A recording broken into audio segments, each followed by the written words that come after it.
Diqqat, O'zbekiston fuqarolari, ogoh bo'ling. O'zgidromet agentligi yanvar oyida kuzatiladigan ob-havo prognozini e'lon qildi. Yanvar oyida O'zbekistonning ayrim hududlarida havo harorati 22-25 daraja sovuqqacha pastlashi kutilmoqda. Barcha fuqarolar xabardor bo'ling. Assalomu alaykum, hurmatli tomoshabinlar. Tezkor yangiliklardan, birinchilardan bo'lib xabardor bo'lishni istasangiz, videorolik ostiga like tugmachasini bosib qo'yishni unutmang. Like bosgan insonni Xudoyim doim qo'llasin. Diqqat qiling, O'zgidromet yanvar oyi uchun tezkor ob-havo ma'lumotini e'lon qildi. Mutaxassislarning ma'lumotlariga ko'ra, oy davomida respublika hududida havo harorati keskin o'zgarib turishi, sovuq va nisbatan iliq davrlar bir-biri bilan almashib turishi kutilmoqda.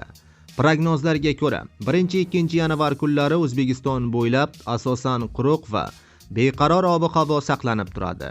Ammo 3 yanvar kuni Kaspiy dengiz tomondan nam havo massalari kirib kelishi natijasida respublika hududida yomg'ir yog'adi.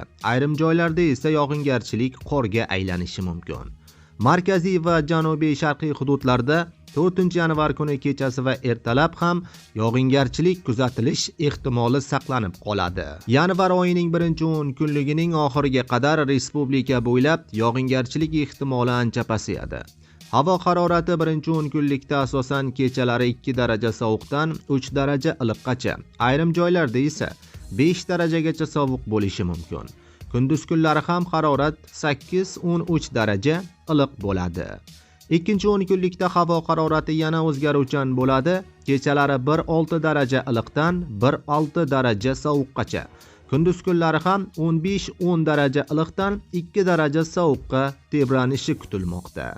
Respublika shimolida esa kechalari 5-10 daraja sovuq, ayrim hududlarda hatto 13-18 darajagacha kuzatiladi.